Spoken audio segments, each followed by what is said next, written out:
Macro economic series for standard 12। हम लोग बहुत इंपॉर्टेंट टॉपिक कर रहे हैं, आप जानते हैं हम लोग नेशनल इनकम के थियोरी कॉन्सेप्ट्स पढ़ रहे हैं। और कई बच्चे कई बार पूछते हैं कि मैम थियोरी क्यों करनी है, सीधा न्यूमेरिकल पे जाते हैं। तो इसका सीधा आंसर ये है कि मुझे रट्टा पसंद नहीं है। आई डोंट लाइक कि आप चीजों को बिना समझे बस रट के कर लें। अगर पेपर सीधा सरल आया तब तो चल जाएगा, लेकिन अगर पेपर में कहीं एप्लीकेशन बेस्ड क्वेश्चन बढ़ गए तब बहुत दिक्कत आएगी। इसीलिए मेरी आप सबको सजेशन है कि पहले एक एक थ्योरी की चीज को पक्का करते जाइए। जब न्यूमेरिकल्स की बारी आएगी यही कॉन्सेप्ट्स लगेंगे और आप देखेंगे आपको न्यूमेरिकल्स के फॉर्मूले याद नहीं करने पड़ेंगे, आसानी से हो जाएंगे। चलिए आज की वीडियो में हम दो टॉपिक्स करने वाले हैं। एक हम समझने वाले हैं डेप्रिसिएशन एंड कैपिटल लॉस का फर्क, और दूसरा हम एक इंपॉर्टेंट टॉपिक छेड़ेंगे factor income and transfer incomes, इनको समझेंगे। ठीक है, तो चलो शुरुआत करते हैं। डेप्रिसिएशन हमने अपनी पिछली वीडियो में समझा था कि डेप्रिसिएशन क्या है, कि जो फिक्स एसेट्स होते हैं हर बिजनेस में, आप जानते हैं फिक्स एसेट्स क्या होते हैं, जैसे प्लांट एंड मशीनरी है, जैसे लैंड है, इनकी लाइफ कुछ सालों तक होती है। तो ऑब्वियसली इनकी वैल्यू में साल प्रति साल कमी आती है। वो कभी क्यों आती है भाई, यूज हो रही है चीज, तो हम इसे इंग्लिश में बोलते हैं नॉर्मल वेयर एंड टेयर, मतलब नॉर्मली उसकी वैल्यू कम हो रही है क्योंकि वो यूज हो रही है। तो इस चक्कर में जो उसकी वैल्यू कम होती है उसे हम कहते हैं डेप्रिसिएशन। डेप्रिसिएशन के कई और नाम हैं और आपको ये सारे नाम पता होने चाहिए क्योंकि एग्जाम में कई बार डेप्रिसिएशन लिखा हुआ नहीं आता। तो एक नाम है कंजम्पशन ऑफ फिक्स्ड कैपिटल, ये काफी कॉमनली यूज होता है ये नाम, consumption of fixed capital depreciation. दूसरा करंट रिप्लेसमेंट कॉस्ट, ये भी ध्यान रखिएगा, करंट रिप्लेसमेंट कॉस्ट, ये दोनों डेप्रिसिएशन के अदर नेम्स है। कई बार जब न्यूमेरिकल्स करेंगे हो सकता है यही लिखे हुए आए और आपको पता ना चले, तो ध्यान रखिएगा। ठीक है, तो डेप्रिसिएशन की खासियत क्या है कि ये एक्सपेक्टेड है, ये एक्सपेक्टेड ऑब्सोलेंस है, ये एक्सपेक्टेड ये फोरसीन है, पहले से पता है कि ये होगा। अब मैंने बोला एक्सपेक्टेड ऑब्सोलेंस, ऑब्सोलेंस क्या होता है? ऑब्सोलेंस शब्द आया है शब्द ऑब्सोलीट से, और ऑब्सोलीट का मतलब है कि कोई भी मशीनरी उम्र भर, अगर आप लोग 80 साल फैक्ट्री चलाने वाले हैं तो अगर आपने 80 साल पहले कोई मशीन लगाई थी वो 80 इयर्स तक नई नहीं रहने वाली, वो कभी ना कभी आउटडेटेड हो जाएगी, उसकी टेक्नोलॉजी बदल जाएगी, उसका काम खत्म हो जाएगा। तो ऐसी चीज को हम बोलते हैं ऑब्सोलीट या एक्सपेक्टेड ऑब्सोलेंस। ठीक है, तो डेप्रिसिएशन फिक्स एसेट्स पे लगती है, पता है, हर बिजनेस को पता है। इसीलिए डेप्रिसिएशन का ध्यान करने के लिए वो लोग प्रोविजंस बनाते हैं, प्रोविजन या रिजर्व रखते हैं डेप्रिसिएशन के लिए। कुछ पैसा हटा के डेप्रिसिएशन में अलग से, रिजर्व में अलग से रख लेते हैं। क्यों? क्योंकि अगर मेरी मशीन 10 साल चलने वाली है तो 10 साल के बाद वो ऑब्सोलीट हो जाएगी, मतलब आउटडेटेड हो जाएगी, मतलब मेरे को उसकी जगह दूसरी नई मशीन खरीदने की जरूरत हो सकती है। करेक्ट? तो हम क्या करेंगे, हम पैसा हर साल जोड़ेंगे उसके लिए, हम डेप्रिसिएशन प्रोविजन करके पैसा अलग करते जाएंगे ताकि 10 साल बाद जब ये मशीन हमें बदलनी पड़े हमें ये पैसा निकाले और अपनी मशीन बदल ले। Very simple. तो depreciation is normal wear and tear, कई बार इनका डिफरेंस आता है इसलिए मैं आपको बता रही हूँ। एक तो normal wear and tier on fix assets है, ये एक्सपेक्टेड होती है, फोरसीन होती है, मतलब पता होता है कि ये होगा, और इसीलिए थर्ड पॉइंट, इसके लिए प्रोविजन या रिजर्व बनाई जाती है। ठीक है, ऑल गुड, ग्रेट।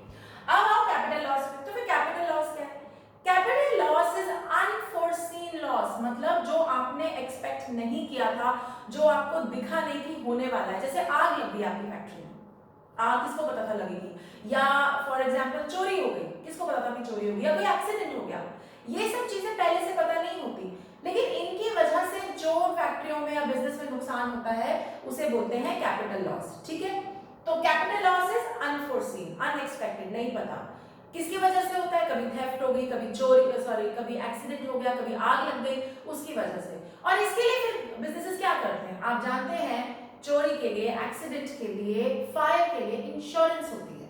तो इसके लिए प्रोविजन नहीं होता, हम अकाउंट्स में इसके लिए कोई प्रोविजन नहीं बनाते, हम इंश्योरेंस करवाते हैं ताकि अगर कभी हमें कोई कैपिटल लॉस हो तो हम उसकी भरपाई कर पाए। करेक्ट? यहां तक क्लियर है? Depreciation normal wear and tier, capital loss unexpected loss, ये क्लियर है? और दोनों को हम कैसे टैकल करते हैं, एक में हम एक में हम प्रोविजन बनाते हैं और एक में हम इंश्योरेंस लेकर आते हैं। यहां तक क्लियर है? Okay, great. अब चलते हैं आगे, and a very important topic, factor income या पेमेंट्स एंड ट्रांसफर इनकम या पेमेंट्स। देखो नेशनल इनकम में दो टाइप की इनकम्स या पेमेंट्स कह लो, फैक्टर और ट्रांसफर, ठीक है। अब फैक्टर इनकम कहां से आती है? फैक्टर सर्विसेज से। ध्यान से सुनना। अब फैक्टर सर्विस क्या होती है? तुम्हें याद होगा जब हम सर्कुलर फ्लो ऑफ इनकम कर रहे थे तो वहां पे हमने डिस्कस किया था कि जो हाउस होल्ड्स हैं वो लेबर देते हैं प्रोड्यूसर्स को, लैंड देते हैं, और उसके बदले में जो प्रोड्यूसर है वो लैंड के बदले रेंट देता है, लेबर को वेजेस सैलरीज देता है। इनको हम बोलते हैं फैक्टर सर्विसेज, और इसी को बोला जाता है, इन्हीं से जो इनकम जनरेट होती है उनको बोला जाता है फैक्टर इनकम। तो मान लो अगर मैं किसी के यहाँ काम करती हूँ, जॉब करती हूँ, तो मैं फैक्टर सर्विस दे रही हूँ और उसके बदले में मुझे मिल रही है factor payment, factor income, sorry, मैं फैक्टर इनकम अर्न कर रही हूँ और प्रोड्यूसर कर रहा है फैक्टर पेमेंट। क्लियर है? तो यानी क्या हुआ फिर? फैक्टर इनकम या पेमेंट क्या हुई? फैक्टर इनकम या पेमेंट वो है जिसके corresponding flow of goods and services है, जो दो तरफा है, लेन देन है जिसमें, उसको हम फैक्टर इनकम, फैक्टर पेमेंट कहते हैं, ठीक है। फॉर एग्जाम्पल प्रोड्यूसर ने मुझे नौकरी दी, तो मतलब मैंने प्रोड्यूसर को क्या दिया? सर्विस। तो सर्विस के बदले मुझे क्या मिला? सैलरी, पैसा। तो आई हैव गिवन सर्विस, बदले में मिला पैसा। It's a two way process, हमारा आदान प्रदान चल रहा है और इसको बोला जाता है फैक्टर इनकम। जो इससे पैसा बनेगा उसको हम बोलेंगे फैक्टर इनकम या फैक्टर पेमेंट। और इसीलिए मैंने कहा ये टू साइडेड है, ये दो तरफा है। इसकी राइट डेफिनेशन है factor incomes are those incomes which generate a corresponding flow of goods and services. मैं फिर से रिपीट कर रही हूँ, factor incomes are those incomes which generate a corresponding मतलब लेन देन, flow of goods and services, ठीक है। तो फैक्टर सर्विसेज टू साइडेड होती हैं और ये कमाई गई होती है, these are earned। अगर आप ध्यान दें मैंने नीचे लिखा हुआ है earned, मतलब ये कमाया जाता है। और rent, profit, royalty, interest, salary, ये सब फैक्टर इनकम्स हैं, ठीक है। यहां तक क्लियर? गुड। अब हम ट्रांसफर इनकम्स पे या पेमेंट्स पे। ट्रांसफर इनकम्स एक तरफा होती हैं, इनके कॉरस्पॉन्डिंग कोई लेन देन, कोई flow of goods and services नहीं होता। जैसे कि अगर आप किसी चैरिटी में अगर किसी को डोनेशन देते हैं तो क्या आपको डोनेशन के बदले कोई सर्विस या कोई चीज मिलने वाली है? नहीं, एक तरफा है, आपने दे दिया, बात खत्म, आगे से कुछ मिलने नहीं वाला। No corresponding flow of goods and services, इसको हम कहते हैं ट्रांसफर इनकम या ट्रांसफर पेमेंट। ये एक तरफा होती है, इसीलिए मैंने यहाँ पे लिखा है यूनिलैटरल।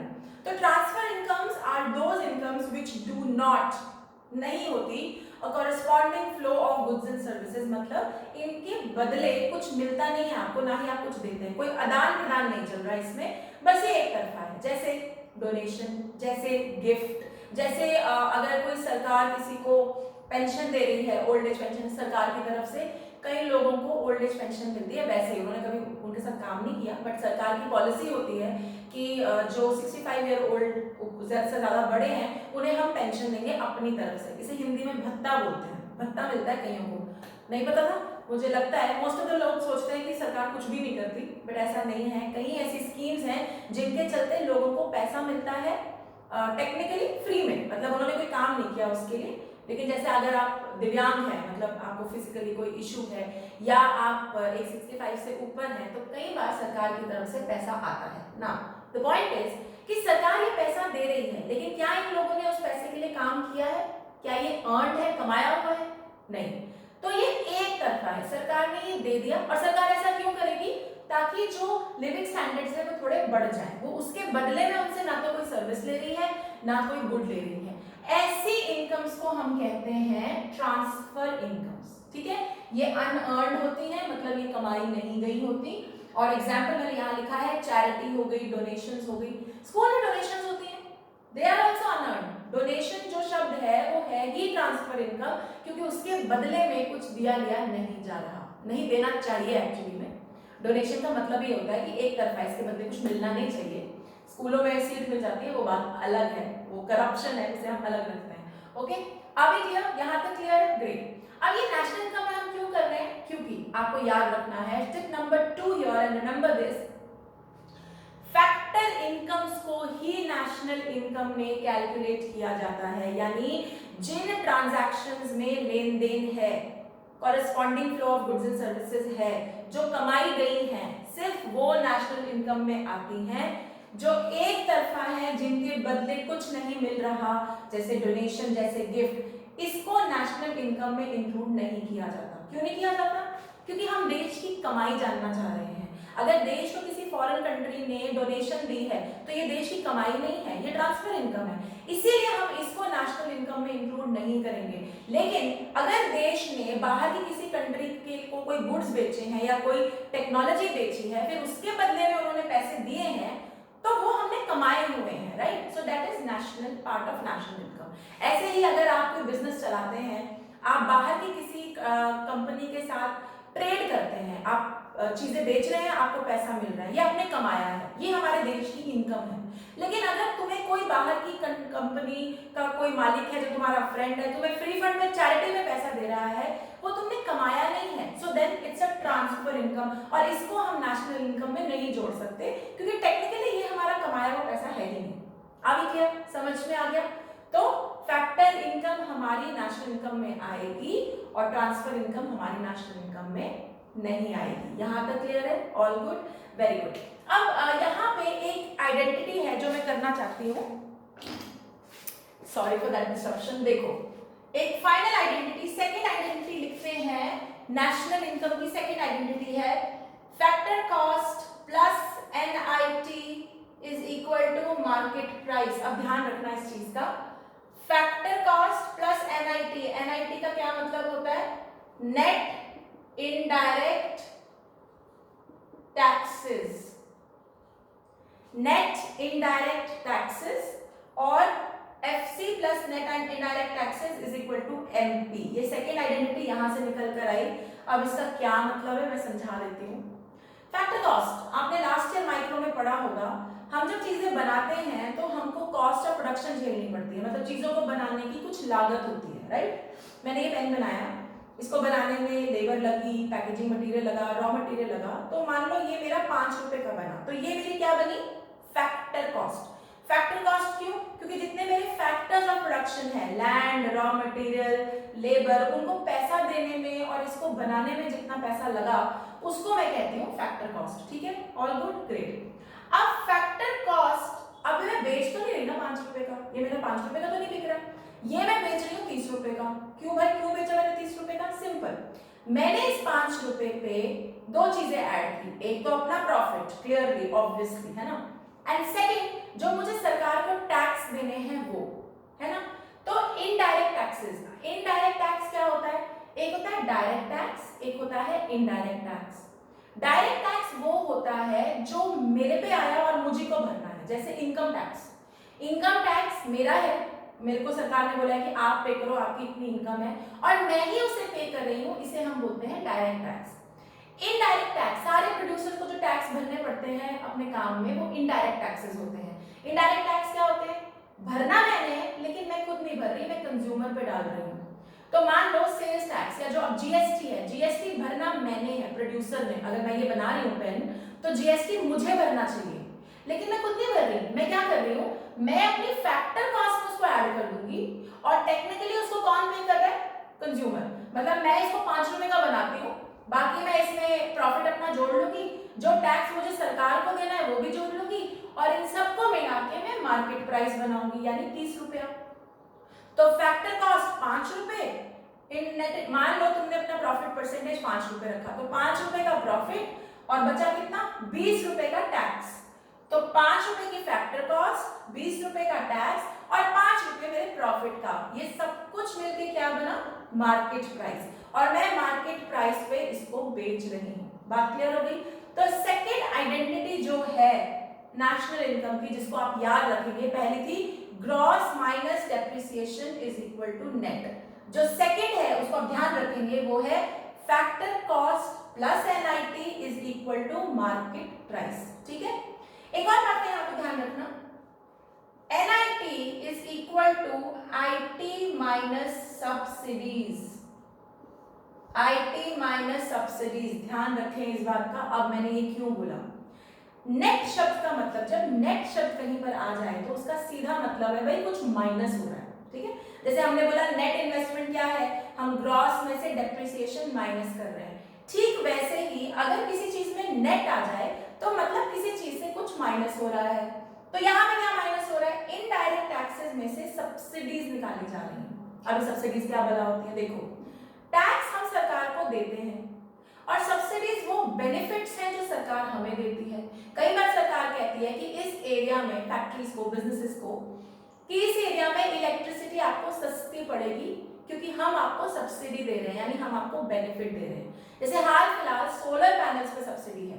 अगर आप लोग सोलर पैनल लगाते हैं 7-1 लाख की लगती है, आई थिंक उसमें से 2.5-3 लाख तो सरकार की सब्सिडी है, यानी 2.5-3 लाख वो देंगे, बाकी आप पैसा लगाइए, इसे बोलते हैं सब्सिडी।